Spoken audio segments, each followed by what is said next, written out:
Thank you for joining us for this week's MCN update. These are this week's top stories. Family members and friends are mourning the tragic death of local Medford woman Alana DeMella and her unborn child. DeMella and her husband traveled to Florida as part of an I Do vacation giveaway by their Woburn church. 34-year-old woman lost control of her car and crashed into a building, killing DeMella.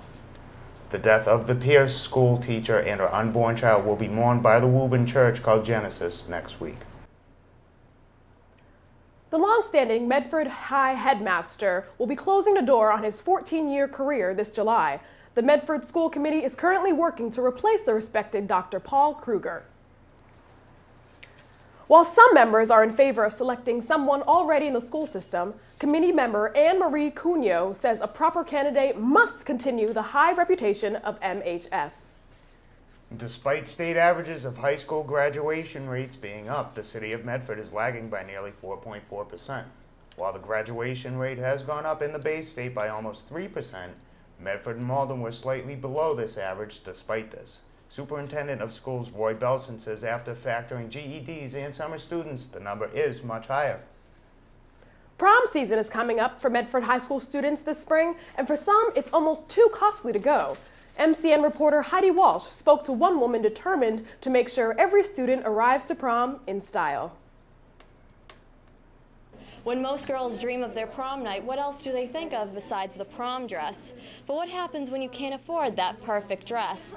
Just call Erin DiBenedetto, your fairy godmother. When they come and talk to us, they feel more comfortable about letting their children go, and we show them that we provide them dresses and that the parents are involved.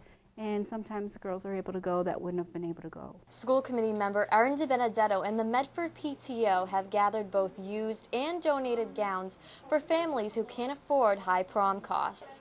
DiBenedetto got the ball rolling on this project after a Medford High parent-teacher meeting, where one parent asked herself how she and the community could help these girls go to prom. And I, presented it to the PTO board, and they said, let's give it a shot. I figured, if we can dress one girl to go to the prom, then we make one girl's dream come true. Much to their relief, one local dress shop, Bride & Bell, has reached out to donate 30 dresses from last year's season, totaling to almost 100 gowns from students and sponsors. So we take all different types of dresses, and the word gets out. And as you can see in this room, we probably have 100 gowns here already. Maybe more. Students have poured into the dressing rooms of this transformed teacher's lounge to check out the diverse and funky styles of each gown. For one Medford High School student, this is an opportunity to not only find an option to cost, but to also find a dress that fits her shape. Not my thing. I'm a very wide girl, and it's hard for me to find a dress that it'll fit everywhere else, but it'll be too tight up here, and won't be able to zipper, and just have confidence and go with your friends.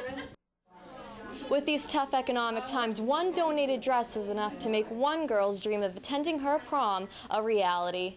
For Medford High School, I'm Heidi Walsh, Medford Cable News.